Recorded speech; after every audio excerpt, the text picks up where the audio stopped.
National weather में आपका बहुत बहुत स्वागत है। आज 15 फरवरी 2025 है। इस वीडियो में हम बात करेंगे मार्च, अप्रैल, मई, जून के मौसम की और मानसून के पैटर्न की। यानी 2025 में मानसून का पैटर्न कैसा रह सकता है, कहां पर इस बार ज़्यादा बारिश की संभावना है और कहां पर कम। दोस्तों, आपको पता है कि मौसम की ज़्यादा आगे की भविष्यवाणी करना ठीक नहीं रहता, लेकिन फिर भी हम आज यानी फरवरी में जो मौसमी परिस्थितियां बनी हुई हैं उसके आधार पर मौसम कैसा रह सकता है इस पर बात करेंगे। आपने देखा होगा कि मीडिया में बहुत कहा जा रहा है कि इस बार मार्च में ही बहुत गर्मी पड़ेगी। ये बात सही है कि इस बार गर्मी जल्दी आएगी, लेकिन आपको इस पूरे सीज़न में यानी मार्च से मई के बीच रात और दिन के टेम्परेचर में अंतर काफ़ी देखने को मिलेगा। अगर हम मार्च के महीने की बात करें तो इसमें दो कंडीशन बने रहने की संभावना दिख रही है। अगर प्री मानसूनी वर्षा होती है तो या पहाड़ों पर बर्फबारी होती है तो बढ़ते हुए तापमान में थोड़ी लगाम लगेगी। लेकिन मान लीजिए WD कमज़ोर रहते हैं और बारिश नहीं होती है, तब भी जब WD भारत से होकर गुजर रहे होंगे तो उस समय मैदानी भागों में गर्मी बढ़ेगी और रात और दिन के टेम्परेचर दोनों सामान्य से ऊपर रहेंगे। जैसे ही WD आगे निकलेगा, उत्तर पश्चिमी हवाएं रफ्तार पकड़ेंगी, जिससे सुबह के समय हल्की ठंड और दिन में तेज़ चमकीली धूप खिलेगी। लेकिन हवाओं में नमी कम होने के कारण अगर आप घर के अंदर हैं तो गर्मी कम महसूस होगी। लेकिन फसलों के लिए ऐसा मौसम बिल्कुल भी अच्छा नहीं रहता, क्योंकि तेज़ धूप और तेज़ सूखी हवाओं के कारण फसलें जल्दी सूखने लगती हैं और आपको बार बार खेत में पानी लगाना पड़ेगा। यही कंडीशन अप्रैल में बने रहने की संभावना है। 1 या 2 मजबूत WD अप्रैल में भी देखने को मिल सकता है, जिससे मैदानी भागों में बारिश हो सकती है, जो कि एक नॉर्मल बात है।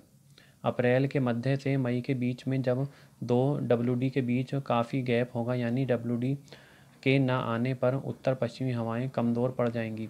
इससे पंजाब के तराई वाले इलाकों से लेकर उत्तर प्रदेश, बिहार तक सुबह के समय पूर्वी हवाएं चलेंगी। यानी इन इलाकों में पूर्वी हवाएं सुबह के समय चलेंगी, जिससे इन इलाकों में दिन के टेम्परेचर में तो गिरावट देखने को मिलेगी, लेकिन हवा में नमी बढ़ने के कारण पसीने वाली गर्मी इन इलाकों में बढ़ जाएगी। लेकिन अगर WD आता है तो आंधी तूफान के बाद WD के आगे निकल जाने से उत्तर पश्चिमी हवाएं एक बार फिर से रफ्तार पकड़ेंगी, जिससे हवाओं में नमी कम होगी और सुबह को हल्की ठंडी हवा महसूस होगी। ये स्थिति उत्तर और मध्य भारत दोनों के लिए है। मध्य भारत में अप्रैल मई में भी तापमान अपेक्षाकृत ज़्यादा ऊपर रहने की संभावना है। पूर्वी भारत की बात करें तो अप्रैल मई में यहाँ भी गर्मी रहेगी, लेकिन यहाँ बंगाल की खाड़ी की हवाओं का प्रभाव ज़्यादा रहने की संभावना है, जिससे बीच बीच में काल बैसाखी यानी तेज़ आंधी तूफान के साथ बारिश की संभावना पूर्वोत्तर तक बनी रहेगी। बंगाल की खाड़ी में साइक्लोन बनने पर भी पूर्वी भारत में बारिश की संभावना रहेगी और उत्तर भारत तक पूर्वी हवाएं चलने की संभावना बनी रहेगी।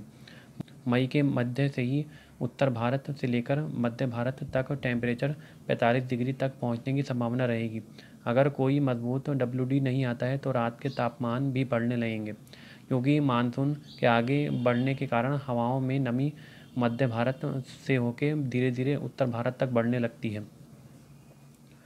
अब हम मानसून की बात करें तो आप जानते हैं कि मानसून को मुख्यतः 3 कारक प्रभावित करते हैं। पहला अल नीनो ला नीना कंडीशन है, दूसरा IOD और तीसरा MJO। इसके अलावा एक और फैक्टर और भी है जो यह निर्धारित करता है कि बारिश पूर्वी भारत में होगी या मध्य भारत में। ग्राफ में आप देख सकते हैं जो जनवरी माह का है, इसमें आप देख सकते हैं फरवरी, मार्च, अप्रैल में ला नीना कंडीशन बने रहने की संभावना ज़्यादा है। धीरे धीरे ला नीना के बाद जून, जुलाई, अगस्त में न्यूट्रल कंडीशन बने रहने की संभावना है।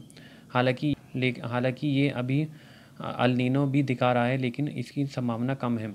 कुल मिलाकर अगर हम कहें तो न्यूट्रल कंडीशन मानसून के दौरान रहने की संभावना दिख रही है। सितंबर अक्टूबर में अल नीनो बनता भी है तो मानसून पर इसका ज़्यादा असर नहीं पड़ेगा, क्योंकि सितंबर से मानसून वैसे भी वापस लौटने लगता है। अब हम बात करते हैं बारिश के वितरण की, क्योंकि जैसा कि आप जानते हैं कि अगर मानसून कुल मिलाकर सामान्य से ज़्यादा रहे और आपके राज्य में बारिश कम हुई है तो आपके लिए ऐसे मानसून का क्या फ़ायदा। ये आप देख सकते हैं 2024 का मैप है, जिसमें आप देख सकते हैं कि पंजाब के ज़्यादातर इलाके, हरियाणा और उत्तर प्रदेश के पूर्वी भाग और बिहार झारखंड में बारिश कम देखने को मिली। लेकिन हम ओवरऑल बारिश देखें तो पूरे भारत में 2024 में बारिश 8% ज़्यादा हुई थी। बारिश में असमानता मुख्य रूप से महाराष्ट्र के आसपास से शुरू होती है, यानी मध्य भारत से लेकर पूर्वी और उत्तर भारत। 15 जून के आसपास मानसून महाराष्ट्र के ज़्यादातर भागों को कवर कर लेता है। यही स्थिति इस बार भी बने रहने की संभावना दिख रही है। इसके बाद दो कंडीशन बन सकती हैं। पहली कंडीशन, अगर बंगाल की खाड़ी में जून के महीने में लो प्रेशर बनते हैं तो मानसून जल्दी ही मध्य प्रदेश, छत्तीसगढ़, उड़ीसा, झारखंड, पश्चिम बंगाल, बिहार, उत्तर प्रदेश के भागों को जून के आखिरी सप्ताह में ही कवर कर लेता है। पंजाब हरियाणा के भागों को भी कवर कर लेगा।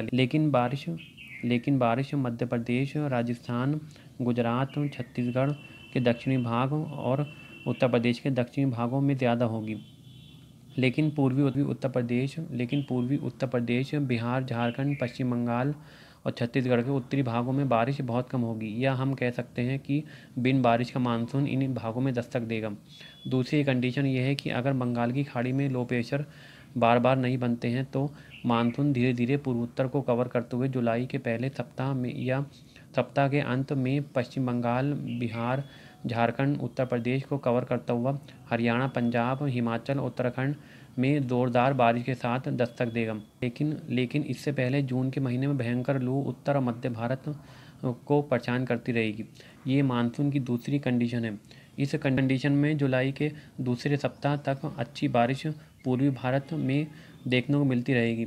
इसके बाद लो प्रेशर, आमतौर पर देखा जाता है कि जुलाई के मध्य में लो प्रेशर बंगाल की खाड़ी में बनने लगते हैं, जिससे बारिश मध्य भारत की ओर शिफ्ट होने लगती है। अब यह लो प्रेशर की संख्या पर निर्भर करता है कि अगर लो प्रेशर जल्दी बनते हैं तो बारिश जुलाई अगस्त में मध्य भारत में ही ज़्यादा होगी और पूर्वी भारत में कमी देखने को मिलेगी। बीच बीच में लो प्रेशर पूर्वी भारत की ओर रिकर्व भी कर सकते हैं। अगर दो लो प्रेशर बनने के बीच समय अधिक होता है तो टर्फ लाइन उत्तर की ओर शिफ्ट होगी, जिससे एक बार फिर से उत्तर और पूर्वी भारत में बारिश बढ़ने की संभावना रहेगी। इसके बाद सितंबर के दूसरे सप्ताह में पश्चिमी हवाओं के सक्रिय होने की संभावना रहेगी, जिससे बारिश और लो प्रेशर वापस पूर्वी भारत की ओर लौटेंगे और धीरे धीरे मानसून सितंबर अक्टूबर में वापस लौटने लगेगा। क्योंकि ये सिर्फ मेरा अपना एक्सपीरियंस के आधार पर अनुमान है। देखना यह है कि आने वाले समय में यह अनुमान कितना सही बैठता है। नेशनल वेदर में अभी के लिए इतना ही। वीडियो में अंत तक बने रहने के लिए बहुत बहुत धन्यवाद।